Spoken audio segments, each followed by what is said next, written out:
Audio Jungle.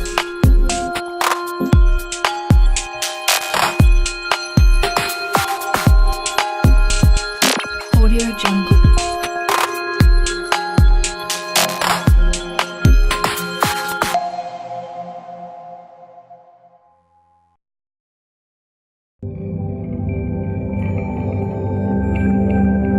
Audio Jungle.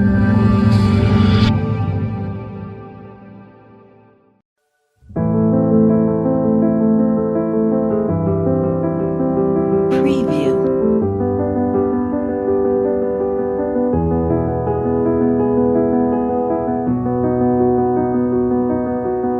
Preview.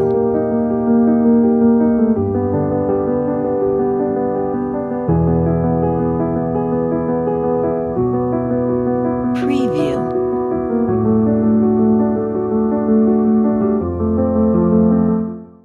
Muy buenos días, estimados colegas de la región La Libertad y de todo el Perú. Les saluda el profesor César Honores Vázquez del grupo Capellán. En esta oportunidad vamos a trabajar nuestra sesión número 4, marcada dentro de una categoría muy interesante que son las estrategias heurísticas.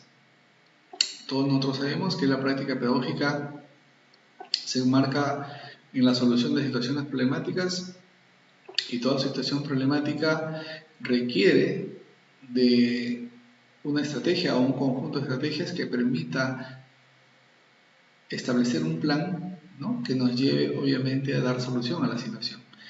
Desde esta mirada holística, podemos decirlo así, vamos a enmarcar el desarrollo de esta sesión número 4. Vamos a ir viendo cómo estas estrategias las vamos presentando y de alguna manera y vamos a ir conociendo en este proceso, ¿no?, cómo estas estrategias permiten ir incorporándolas dentro del desarrollo de las situaciones, ¿no? Entonces, un buen resolutor de problemas debe obviamente llegar a desarrollar ciertas capacidades de resolver un problema con diversos métodos. Además, necesita de una habilidad o capacidad de poder tomar diferentes estrategias y de manera muy creativa, ¿no?, ir articulándolas de tal manera que pueda ir definiendo su estrategia que permita dar solución a la situación planteada. Una de las estrategias que permite que podamos comprender la situación planteada está ligada a lo que es una lectura analítica, ¿no? ¿Qué es leer analíticamente en este caso, ¿no? ¿Cómo nosotros sabemos que nuestro estudiante lee analíticamente, ¿no? Esta lectura analíticamente de un texto es una estrategia que permite dividir en unidades, ¿no?, que proporcionen obviamente información y que luego todas estas partes se puedan interrelacionar y nos muestren un panorama holístico amplio de lo que quiere decir la situación. Entonces, al leer un problema de manera analítica, uno puede preguntarse y repreguntarse, ¿no? Por ejemplo, ¿quiénes participan en esta situación?, ¿no? ¿Qué es lo que varía a lo largo de la historia o del tiempo en esta situación?, ¿no? ¿Cuántos estados se perciben en este texto?, ¿no? ¿Cuáles son los datos que nos proporciona el texto a través de la comprensión lectora a nivel literal o inferencial también? A veces los datos no están de manera explícitos y hay que ver, ¿no?, de manera implícita cómo puedo obtener esos datos. ¿Qué datos son los más relevantes dentro de la situación, ¿no? ¿Qué otros datos debemos encontrar a partir de los datos que nos dan? ¿Y cuáles son las condiciones que se imponen, ¿no?, a lo que buscamos entre estas otras interrogantes, ¿no? Y permiten que el estudiante pueda familiarizarse con la situación y pierde temor, ¿no?, a la solución de problemas. Una estrategia muy importante en este proceso es cómo el estudiante procesa la información y a partir de ello el estudiante comprende la información y esto lo podemos ir trabajando a través del parafraseo, ¿no? El parafrasear es decir algo de otro modo, ¿no?, pero a partir de una comprensión de la situación. Quiere decir, explicar un problema con nuestras propias palabras. Ayuda mucho este proceso, un proceso de comprensión, sí, porque nos permite darnos cuenta de qué entendió el estudiante, qué comprendió, hasta dónde el estudiante avanzó en este proceso de comprensión, ¿correcto? Obviamente este parafraseo me permite poder decir con mis propias palabras lo que entendí, sin caer en la especificidad o en particularidades como números, como fechas, como nombres, ¿no? Etcétera. Un ejemplo bastante claro de este enfoque es el que está acá, ¿no? Por ejemplo, la situación problemática es la siguiente. Jaime fue el organizador de la fiesta de fin de año de su colegio. Él proyectó ganar 48.000, para lo cual repartió 200 tarjetas, pero lamentablemente solo se vendieron 130, lo que causó una pérdida de 150 soles. ¿Cuánto invirtió en la fiesta? Si quiero de alguna manera empezar este proceso de parafraseo, yo puedo definitivamente parafrasear lo siguiente, ¿no? En relación a la situación. Una persona organiza una fiesta para ganar, necesita vender cierta cantidad de tarjetas, pero vende menos y pierde, ¿no? Nos piden saber cuánto invirtió en la fiesta. Bastante claro. No hay datos explícitos, ¿sí? No hay nombres, no hay fechas, ¿correcto? Son obviamente aspectos generales, pero que me permiten entender que el estudiante comprendió el problema, ¿sí? Que lo ha comprendido.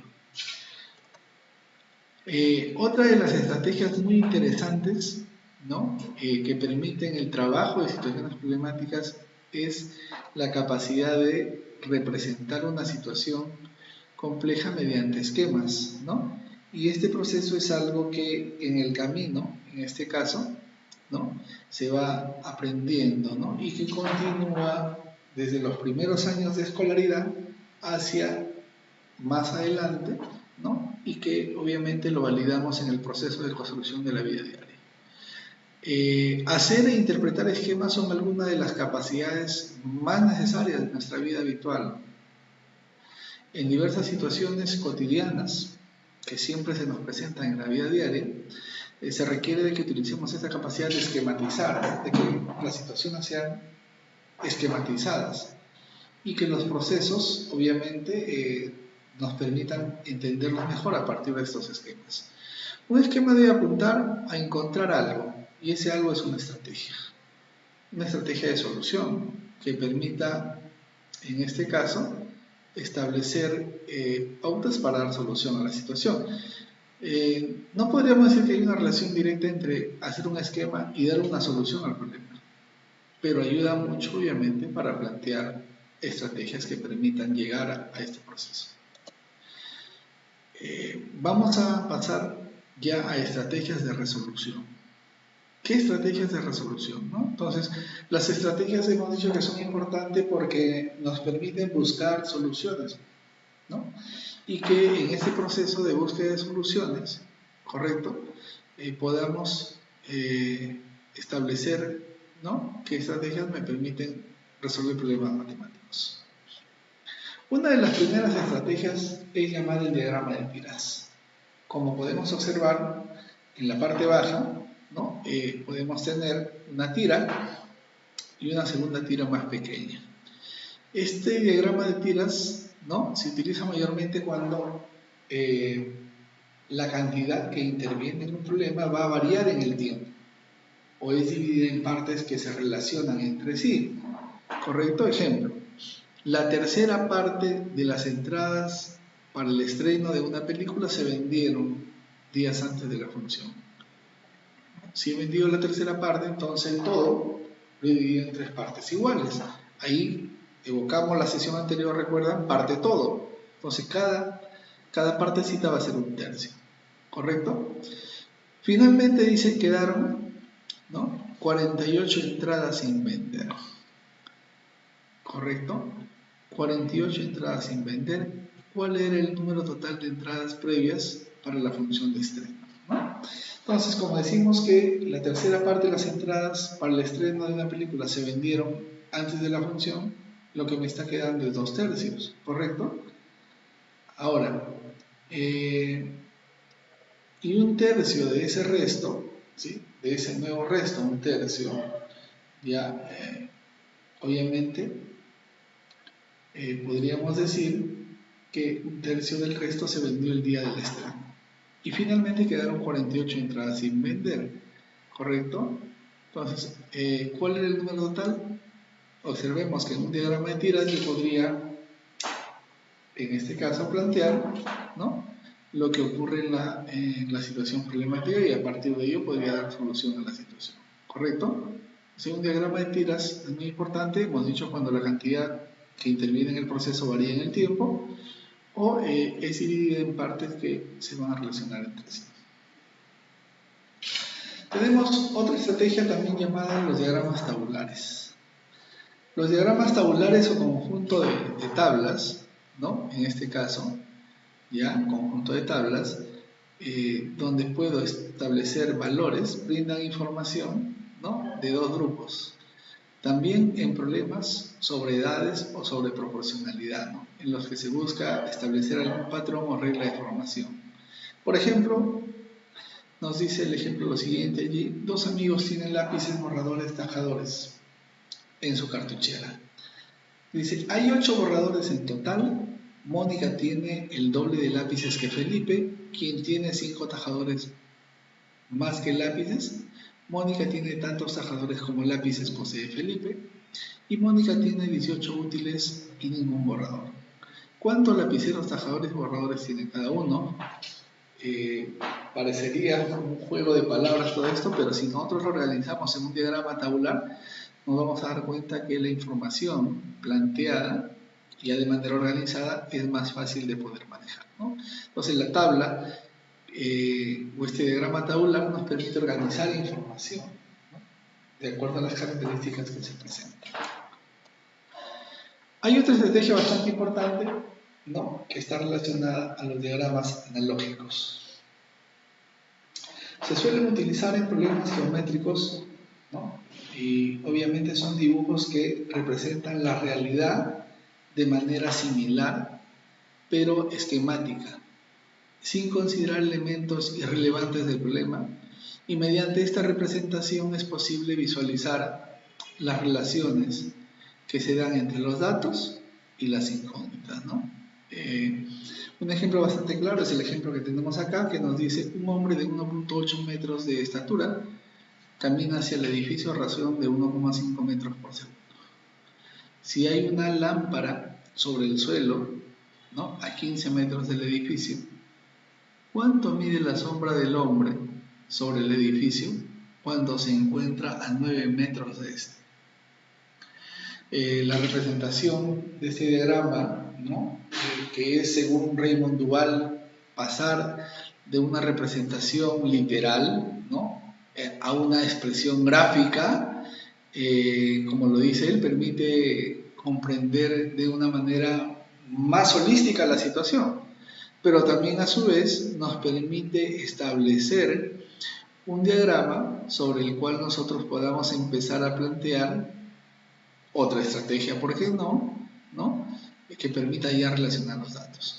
En este caso, nosotros tenemos que ser bastante enfáticos en plantear lo que decía Miguel de Guzmán, ¿no?, que en la solución de una situación probablemente yo no empleo una sola estrategia, sino tenga que ser como aquel carpintero que tiene la madera y que luego esta madera va a tener que obviamente cepillarla para darle cierta suavidad, probablemente luego tenga que lijarla para ya tenerla para trabajarla, que sería otra estrategia. Luego utilizará el serrucho para cortarla, que es otra estrategia. Luego utilizará la wincha y otras herramientas que tiene como estrategias, ¿no? Y haciendo esta comparación, nosotros cuando nos enfrentamos a la situación problemática y queremos solucionarla, probablemente no empleemos una sola estrategia, sino tengamos que emplear 1, 2, 3, 4, 5 estrategias o un poco más o un poco menos, pero empleamos un conjunto de estrategias en tal caso que permiten dar solución a la situación. Muy bien, el diagrama analógico entonces nos permite justamente plantear, ¿no?, una representación o realizar una representación esquemática de los elementos, ¿correcto? Bien, tenemos otra estrategia interesante que es el diagrama de flujo. El diagrama de flujo permite seguir un patrón, un orden lógico, una secuencia, un algoritmo, por decirlo así, ¿no? Y se emplea cuando una cantidad varía a lo largo de la historia, en este caso, ¿ya? O si tenemos una situación final de esta cantidad, también cuando se dan secuencias de pasos para encontrar objetos matemáticos, entre otras aplicaciones. Un ejemplo claro es el siguiente. Un número se duplica, luego se le resta 8. Y después se invierten las cifras de este número y finalmente se divide por 6 y se obtiene 8. ¿No? Interesante diagrama de flujo que permite establecer cuál era el número aplicando otra estrategia que conocemos, a que la llamamos el método del cangrejo, y que a partir de ello puedo regresar al estado original, ¿no?, partiendo de la respuesta final, ¿no? Entonces, en ese sentido, el conjunto de estrategias que tengamos, vamos a ir combinándolas de tal manera que podamos dar solución siempre a la situación. Hay otra estrategia muy interesante que la utilizamos en teoría de conjuntos, que son los diagramas conjuntistas planteados por Ben Euler, ¿no?, y que nos permiten dar solución justamente a situaciones de conjuntos como a otros tipos de situaciones que se presentan, ¿no? Se suele recurrir a esto cuando se trata de información acerca de 2 o más grupos, 3, ¿no?, cuyos elementos pueden pertenecer a más de un conjunto. También se debe realizar clasificaciones, ¿no? Los más conocidos son los diagramas de Venn y los diagramas, en este caso, de Carroll, ¿sí?, que permiten dar solución justamente a este tipo de planteamientos, ¿no? Por ejemplo, dice, de los 35 estudiantes de un aula, 23 usan lentes y 20 usan reloj, ¿no?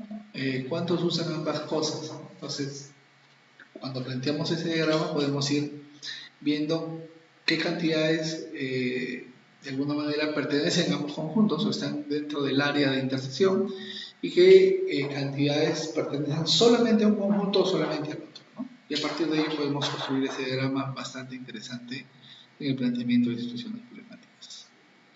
Los diagramas cartesianos es otra estrategia de resolución, son de gran utilidad, ¿no?, cuando se requiere en este caso representar funciones, o si tenemos pares ordenados o relaciones entre 2 variables.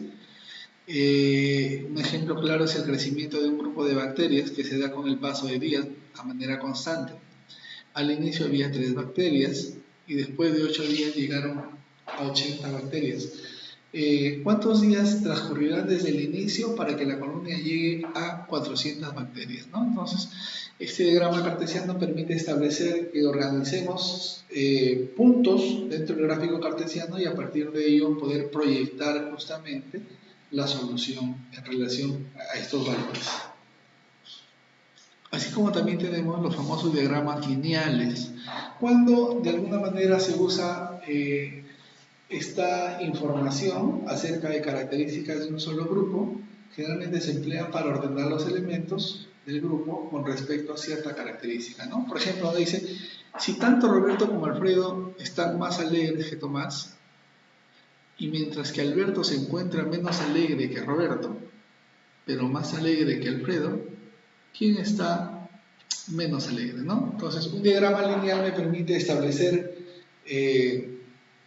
esta característica de mayor alegría con relación a aquellos que tienen menor alegría, partiendo de un punto de referencia y estableciendo un punto tipo un semirrayo, un rayo o una semirrecta que permita justamente establecer la secuencia de mayor o menor, en este caso alegría, respecto a el planteamiento de la situación, ¿no? Muy bien, hay otra estrategia también que es el diagrama de árbol, que lo utilizamos en estadística, en la parte de probabilidades, pero también podemos utilizarla dentro de otro contexto, ¿no?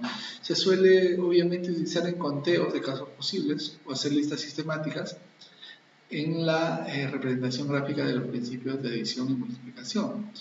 Ejemplo, un productor, ¿no?, de cumbia quiere armar un dúo mixto, varón y mujer, ¿no?, y tiene a Rosa, Ana y Nancy, y puede elegir entre 3 cantantes, ¿no?, mujeres, y 2 cantantes varones, ¿no? Y también tiene a José y a Raúl. Entonces, con un diagrama de árbol puedo establecer todas las posibles, obviamente, listas, ¿no?, que pueda tener en la combinación justamente de lo que estoy buscando. ¿Correcto? Muy bien. Tenemos otra estrategia interesante que es la búsqueda de patrones, ¿no? En algunos problemas es necesario en este caso experimentar con varios casos a fin de poder encontrar pautas o encontrar regularidades que después se puedan poner en juego ya dentro del desarrollo de la solución. Por ejemplo, acá tengo un arreglo mostrado que se conoce como triángulo de Pascal y que de alguna manera escribe las 3 filas siguientes de este arreglo, me piden que escriba las 3 filas siguientes de este arreglo, y como puedes observar, cada fila empieza por 1, ¿no? Y que puedo preguntarme, ¿no?, ¿qué número sigue al 1 en la fila 75? ¿Cuál es la suma de los números que ocupan la fila número 20? ¿No? Entonces, ya no es tan sencillo de alguna manera proyectarse, habría que buscar cuáles son los patrones que se están dando, ¿no?, de este triángulo de Pascal y poder encontrar el patrón de la diagonal del triángulo de Pascal, que sería bastante interesante, ¿no?, que se trabajase. Asimismo tenemos la lista sistemática, ¿no?, que me permite, en los casos en que se requiere numeración de objetos matemáticos, ¿no?, realizar un conveniente conteo listado organizado con el fin de no dejar ningún lado de posibilidad que no se haya explorado. Una estrategia es muy útil para buscar soluciones en una ecuación polinómica. Entonces, ¿cuántos triángulos hay en la siguiente figura? Nos dice. Y pongamos etiqueta a cada uno de los 4 triángulos en los que se ha dividido el triángulo mayor, y a partir de esas divisiones contar triángulos con 1 letra, con 2 letras, con 3 letras, con 4 letras, ¿correcto? Y finalmente obtener el total de los triángulos, ¿no? Muchísimas gracias por esta atención muy puntual. Continuamos entonces. Otras estrategias, hay una estrategia que me permite generalizar, ¿no? Y recuerden que las estrategias que nos permiten hacer generalizaciones probablemente son estrategias de mayor demanda cognitiva, pero veamos acá, ¿no? En algunos problemas pueden ser útiles simbolizar expresiones, averiguar si lo que le piden se refiere a un caso particular o a una propiedad general, ¿no? A veces es conveniente, obviamente, investigar. Dice, hallar el valor de, en este caso, 234.756.474 al cuadrado menos 234.756.473 al cuadrado. Podemos darnos cuenta que esa expresión que tenemos ahí corresponde a una diferencia de cuadrados, ¿no? Y por diferencia de cuadrados entendemos que esto se puede expresar, o es equivalente a expresar, básicamente, la base inicial más la siguiente base por la diferencia de estas bases, ¿no? Voy a tener una cantidad al cuadrado menos otra cantidad al cuadrado, a cuadrado menos b cuadrado, ¿no? Eso implica a multiplicar a más b por a menos b. Se observa que al elevar al cuadrado cada número y luego realizar la resta sería demasiado laborioso, ¿no? Si quisiéramos elevar cada número al cuadrado sería muy laborioso, así que se trata de ver en la estructura una particularidad, la que habíamos mencionado anteriormente. Entonces, el resultado quedaría de sumar el primero con el segundo por la diferencia del primero con el segundo, que es 1, por lo tanto sería simplemente el primero más el segundo, ¿no?, que sería el resultado de esta solución.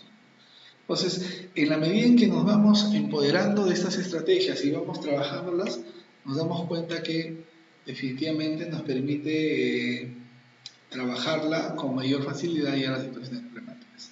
Otras estrategias, ¿no? Al generalizar el problema se observa que se solicita en tal caso n más 1 al cuadrado menos n al cuadrado. Cuando n vale 234, ¿no?, 1.756.473, yo puedo factorizar por diferencia de cuadrados, ¿no?, que se tiene n más 1 más n por n más 1 menos n, ¿no? por lo que sería n más 1 al paréntesis más n, ¿no?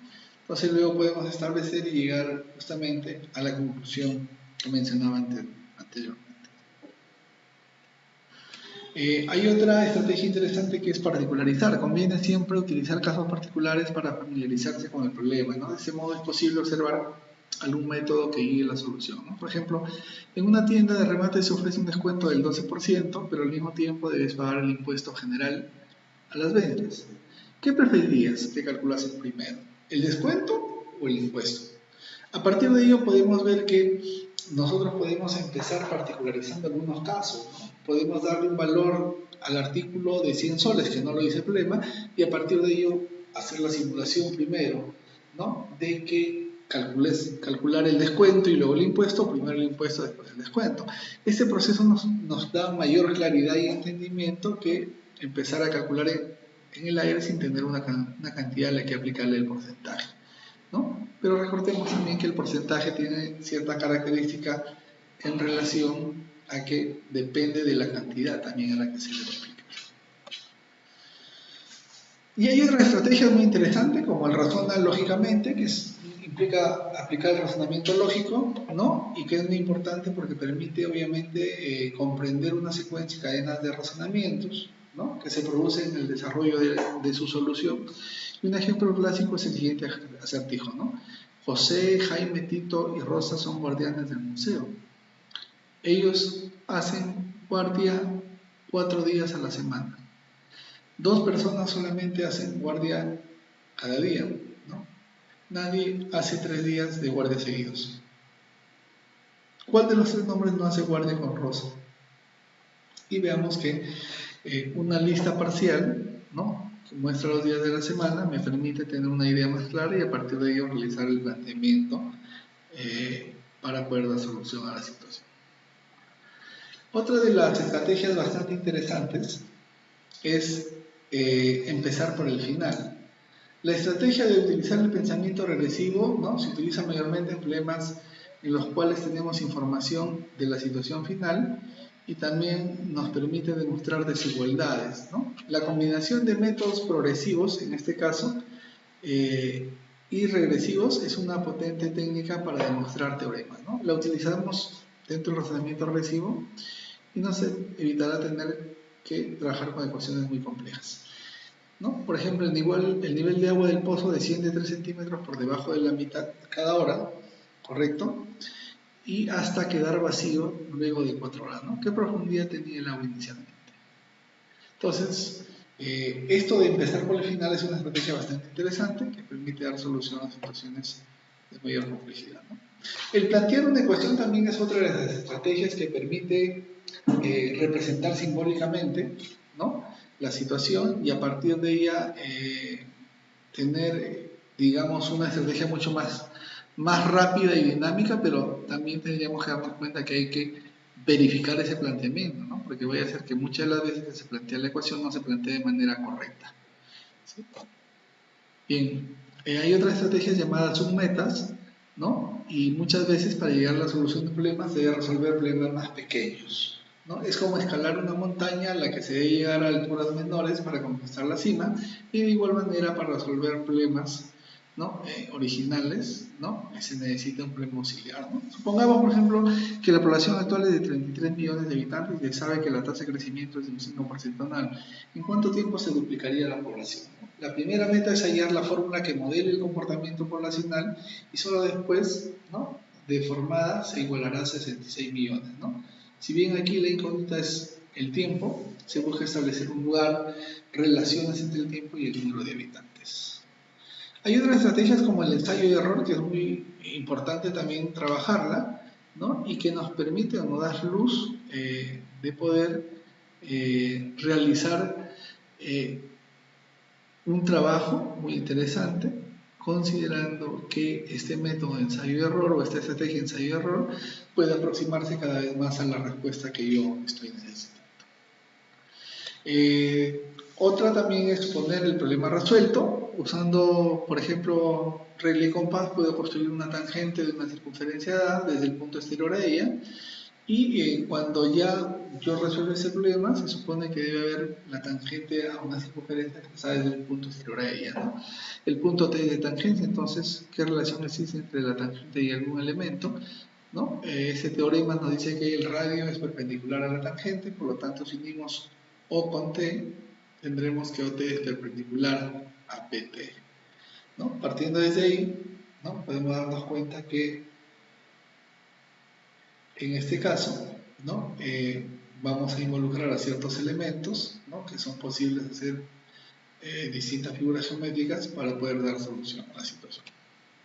Muy bien, estimados colegas, entonces hacemos un alto allí y nos vemos en unos momentos con la continuidad de este taller para poder ir a resolver situaciones relacionadas a las estrategias que vamos a ir aplicando en esta solución. Muchísimas gracias, muy amable.